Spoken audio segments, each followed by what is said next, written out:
আমি কটার সময় মনে ছিল না?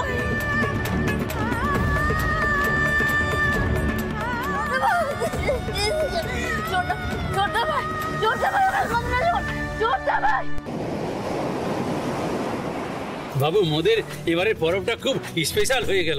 আপনারা কলকাতা থেকে এলেন, এই সুপারিনটেন্ডেন্ট বাবু আবার দেখা হবে, আবার কোথা হবে, কিন্তু আপনি বধূমণিকে নিয়ে এলেন, মোদের খুব খুশি হয়েছে, খুব আনন্দ হয়েছে মোদের।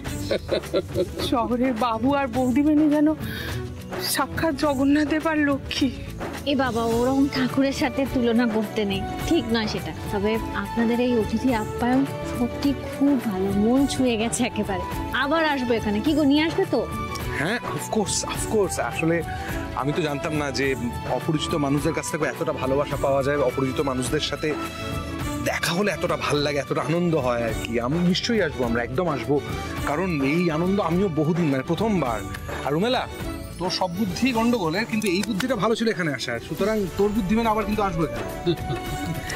বৌদিমণি আর দেরি করবেন না আপনারা, কিন্তু সামনের পরবে কিন্তু আসা চাই আপনাদের। ঠাকুরের কাছে প্রার্থনা করুন যাতে সেটা যেন হয়। এখন আসি আমরা।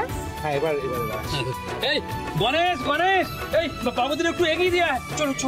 চলো।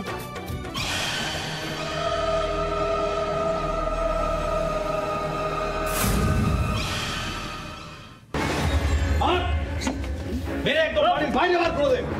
বামুন হয়ে চাঁদে হাত দিলা সবটা মার। সভ্য ছেলে, চল।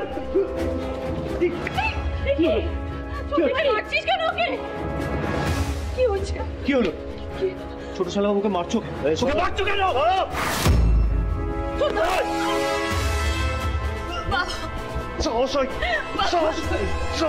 তুমি একটা কথা বলো না।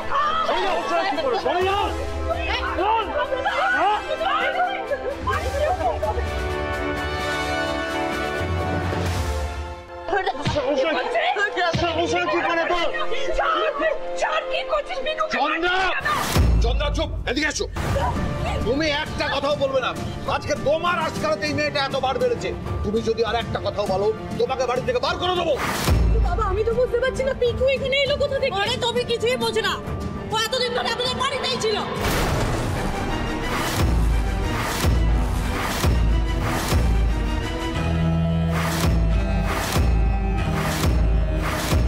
এখানে ছিল মানে? এই প্রশ্নটা আপনার মেয়েকেই করুন বাবা। ও জানতো ভালো করে যে পিকু আমাদের বাড়িতে আছে। পিকু বাড়িতে ছদ্মবেশে ছিল, ওই উড়ে বামুন সেজে।